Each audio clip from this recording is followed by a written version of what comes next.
मला आदरणीय पवार साहेबांना आणि मला ह्याची काहीच माहिती नाही.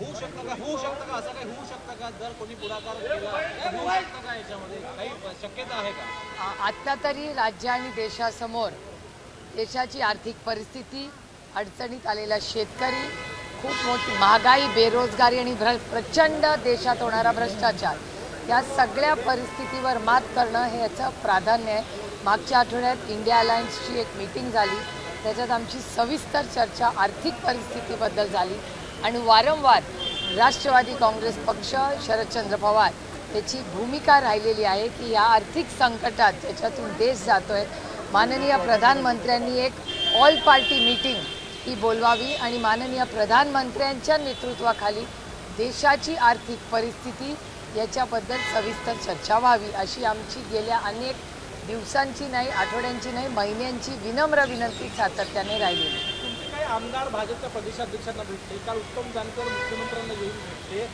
काय अस्वस्थता आहे का आमदारांमध्ये? त्याच्यामुळे ही सोलापूरच्या इलेक्शनची आहे.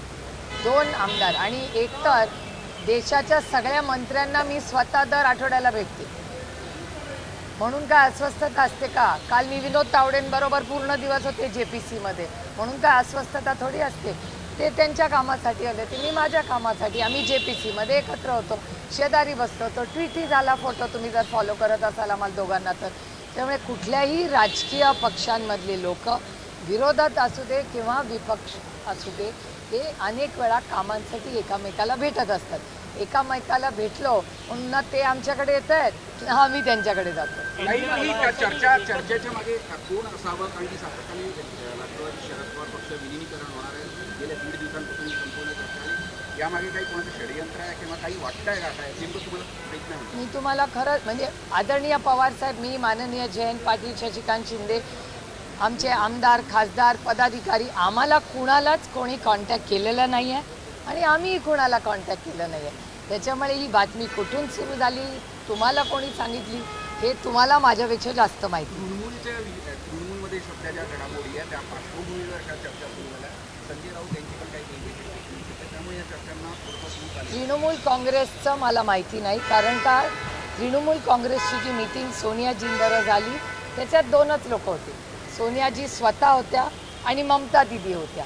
त्या दोघी माध्यमांशी बोलल्या आहेत का नाही मला माहिती नाही, पण माझ्या वाचनात काही आलेलं नाही, ना वर्तमानपत्रात ना चॅनल, ना त्या दोघी माझ्याशी बोलल्या आहेत ना मी त्यांच्याशी बोलले.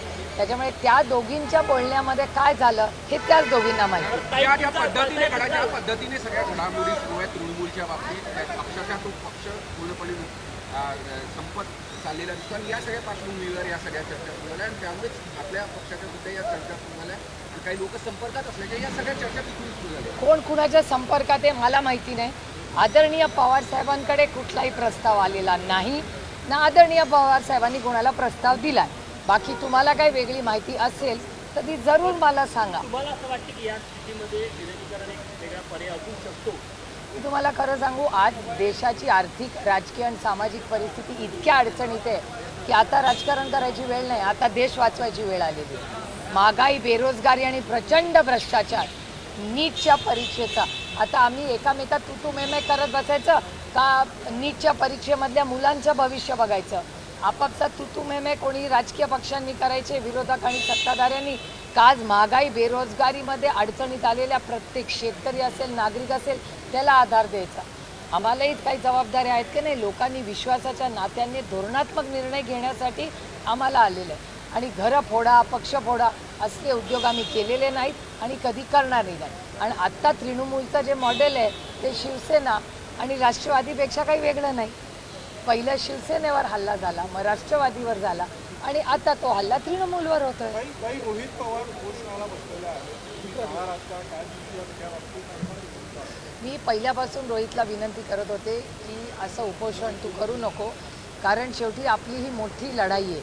अतिशय असंवेदनशील हे सरकार आहे, त्याच्यामुळे त्यांच्याशी लढायला आपली ताकद ही आपण ठेवलीच पाहिजे. पण त्याची आस्था, त्याचं प्रेम शेतकऱ्यांवरचं, म्हणून त्यांनी ठरवलं होतं की तो हे करणार. काल रात्रीही मी त्याच्याशी बोलले. काल दिवसभर तो ताकदीने लढत होता, पण आज सकाळी मी जेव्हा आढावा घेतला, 24 तास झाले, त्यांनी काही अन्न आणि प्रचंड उन्हाळा आहे, पण शेतकऱ्यांना न्याय मिळवण्यासाठी एक मोठा लढा आज रोहित उभा करतोय, ह्याचा मला सार्थ अभिमान आहे. आणि हे सरकार किती असंवेदनशील, गरीब, कष्ट करणारी, जो शोषित आहे, वंचित आहे, पीडित आहे, त्याच्याबद्दल आहे. ह्याचं आणखीन एक उदाहरण म्हणजे ही कर्जमाफी आहे. खासदार संजय राऊत यांनी काल जे वक्तव्य केलं की शरद पवार गटाने काँग्रेसमध्ये विलीन करायला पाहिजे. आमचा गट नाही, आमचा पक्ष आहे. तुमच्या राष्ट्रवादी शरदचंद्र पवार पक्षाने काँग्रेसमध्ये विलीन करायला पाहिजे असं संजय राऊत काल म्हणतात. संजय राऊतांना काय म्हणाल? संजय राऊत हे माझे मोठ्या भावासारखे आहेत आणि प्रत्येक मोठ्या भावाला मार्गदर्शन, सूचना करायचा अधिकार असतो. त्याच्यामुळे त्यांना अधिकार आहे आम्हाला सूचना करायच्या.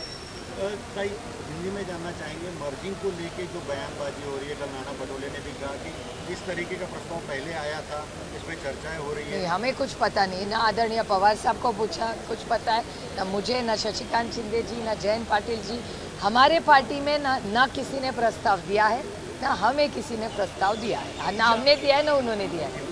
भारतीय जहाज़ों पर जो हमला हुआ है, 3 लोग मारे गए. ट्रंप का बयान है वो ईरान में किया. ये बहुत दुख की घटना है. बड़ी मतलब बहुत दुख की बात है जिस तरह से ये हल्ला हुआ है और हमारे 3 भारतीय हमने गंवाए. हमारी अपेक्षा थी कि भारत सरकार इसका जवाब ये देना ही चाहिए. हमारे 3 बच्चे गए, इस मिट्टी के वो बच्चे हैं, भारतीय हैं, और उसके मान सम्मान में भारत ने एक स्ट्रॉन्ग लाइन लेनी ही चाहिए. और हमारी अपेक्षा है कि भारत सरकार इस पे चर्चा करे, और अगर भारत सरकार फॉरेन पॉलिसी में कुछ न कर पाए तो विपक्ष पूरी ताकत से उस फैमिली के साथ है. और हम ये नहीं लड़ पाए सरकार, तो हम तो पूरी तरह से उनकी तरफ से भारतीय हर बच्चे के लिए, हर भारतीय के लिए लड़ेंगे. ममता बनर्जी पर FIR के निर्देश दिए हैं, कुछ वक्तव्यों को लेकर. मुझे कुछ आश्चर्य नहीं लगना. एक सशक्त लोकतंत्र में हर एक को बोलने का अधिकार है. और जिस तरह से NCP तोड़ी गई, पहले शिवसेना तोड़ी, उसके बाद NCP तोड़ी गई, वही मॉडल आज तृणमूल कांग्रेस का हो रहा है. ये बहुत दुख की बात है.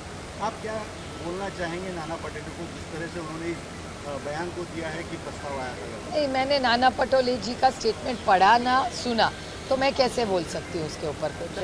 हाके यांनी आरोप केलेला आहे की पवार कुटुंबाने महाराष्ट्रातल्या शेतकऱ्यांचा देशों धर्मीला लावलं. अजित पवारांच्या उपोषणाच्या पार्श्वभूमीवर ते बोलले. एक तर मी खूप विनम्रपणे म्हणते की 12 वर्ष तर आम्ही सत्तेत नाही. एक त्याच्यामुळे 70 वर्षात सगळं जे वाईट आमच्यावर आरोप प्रत्यारोप काँग्रेसवर आणि आमच्यावर होत असतात. आता कसं आहे, नवीन सून लग्न होऊन येते ना, तेव्हा सगळं सासूच्या चुका असू शकतात. पण लग्नाला 10-15 वर्ष झाली ना की मग सासूला किती वर्ष नावं ठेवणार. सुनेनी काहीतरी जबाबदारी घेतली पाहिजे ना. वय पण वाढतं, अनुभव पण वाढतो, जबाबदाऱ्या पण वाढतात, तरी हरकत नाही. पण शेवटी जे कोणी बोलतं पवार कुटुंबाच्या विरोधात, कसं आहे, पवारांच्यावर टीका केली की हेडलाईन होते. तो इतना तो हक बनताय ना त्यांना नावं ठेवायचं. हेडलाईनही होते, बातमीही होते. आणि एका सशक्त लोकशाहीमध्ये जसं मला बोलण्याची ताकद आहे, तशी मला ऐकण्याची ताकद आहे. तुम्ही अमरावती जिल्ह्यात जाता, संत्रा उत्पादक शेतकरी अडचणीत आहे. आता उन्हामुळे त्रास झालेला निर्यात बंदी झालेली आहे, 90% संत्रा जात नाही आहे. काय मागणी? मी खरं तर एक 15 दिवसापूर्वी देशाच्या कृषी मंत्र्यांची मी भेटी घेतली होती. आमचा कांद्याचा प्रश्न आपल्या संपूर्ण राज्यात आहे. सगळेच शेतकरी, म्हणजे मध्ये तुम्ही बघितलं असेल, माननीय देवेंद्रजीही दिल्लीला गेले होते, तेव्हा त्यांनी मीटिंग घेतली होती कोऑपरेटिव्ह मिनिस्ट्रीची. त्याच्यात साखर व्यवसाय असेल, शेतकऱ्यांचे प्रश्न असतील, त्यांची ती कर्जमाफी असेल, त्या सगळ्या बाबतीत सविस्तर चर्चा झाली असं त्यांच्याही प्रेस कॉन्फरन्समध्ये ऐकण्यात आणि वाचण्यात आलं. पण त्यानंतर केंद्र सरकार आणि महाराष्ट्र सरकारच्या कुठल्याही शेतकऱ्यांच्या धोरणामध्ये फार काही सुधारणा किंवा एक चांगला बदल किंवा गोड बातमी ही आलेली दिसत नाही. कर्जमाफी सरसकट व्हावी ही आमची मागणी आहे. कारण का खरंच प्रचंड अडचणीत आज हा बळीराजा आलेला आहे. आणि बळीराजा तर अडचणीत आहे, पण जगातल्या आर्थिक संकटामुळे देशही संकटात आले. म्हणून मी पुन्हा तेच सांगते की गेले अनेक महिने आम्ही अतिशय प्रांजळपणे, अतिशय विनम्रपणे भारताच्या माननीय प्रधानमंत्र्यांना विनंती करतोय, आर्थिक परिस्थितीसाठी एक ऑल पार्टी मीटिंग बोलवा. देशात राजकारण होत राहील, पण आर्थिक कंबरड ज्या पद्धतीने मोडतं आहे आज, ह्याच्यातून आपल्याला परत उभं राहायला प्रचंड कष्ट आणि त्रास होऊ शकतात. देश प्रचंड अडचणीत आहे. हा विषय भारत सरकार आणि महाराष्ट्र सरकारने गांभीर्याने घ्यावा. सुप्रिया जी, ठाकरे गढ़ के फिर एक बार सांसद शिंदे गढ़ में जाने की चर्चाएं चल रही है, क्या लगता है, कैसे देखते हैं इसको? अरे 1.5-2 साल हो गए हम चुन के आए, तब से ये चलिए मैं तो कान पक गए सुन के. कुछ नया पूछिए, कुछ नया बताइए.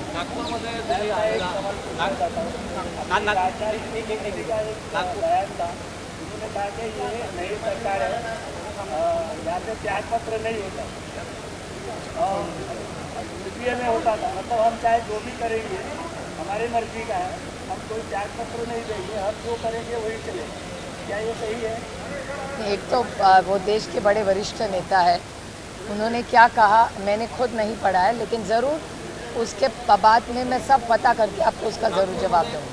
नागपूरमध्ये तुम्ही आला आहात, काही तुमचे आमदार झालेले आहेत, काही भेट आहेत जवळची आणि त्यांच्याकडे काही चक्कर आहे? आणि आमचे व्याही मुंबईत आहेत आणि मी खरं तर अमरावतीला चालले, त्याच्यामुळे आज काही व्यायांची भेट होणार नाही, पण 2-3 दिवसांनी रोजच भेट होणार आहे, कारण का लग्नाला का आता 3-4 दिवसच राहिले आणि आमच्याकडे कार्यक्रम 16 तारखेपासून सुरू होत आहेत आणि आजपासून बरोबर 1 आठवड्यानी लग्न आहे. त्याच्यामुळे आमच्या घरात आणि दोन्हीकडे लग्नघाई आता हळूहळू सुरू झाली आहे. पण आज खरं तर अमरावतीला खूप महत्त्वाचा कार्यक्रम आहे. हर्षवर्धनजी हे आदरणीय पवारसाहेबांचे फार निकटवर आणि त्यांच्या सुखदुःखात गेले 5 दशकं एकत्र राहिलेले आमच्यासाठी पितृतुल्य असे आहेत. त्याच्यामुळे त्यांचा आशीर्वाद घेण्यासाठी आणि त्यांच्या 75ला मनापासून शुभेच्छा देण्यासाठी मी स्वतः आले. थँक्यू. सगळ्यांचा आभार पत्रकार बांधवांचे. देश विदेशातील प्रत्येक घडामोडींचे लाईव्ह अपडेट मिळवण्यासाठी आता साम टीव्हीच्या सर्व सोशल मीडिया प्लॅटफॉर्मला लाईक, फॉलो आणि सबस्क्राईब करा. तसंच सर्व नोटिफिकेशनसाठी बेल आयकॉन प्रेस करायला विसरू नका.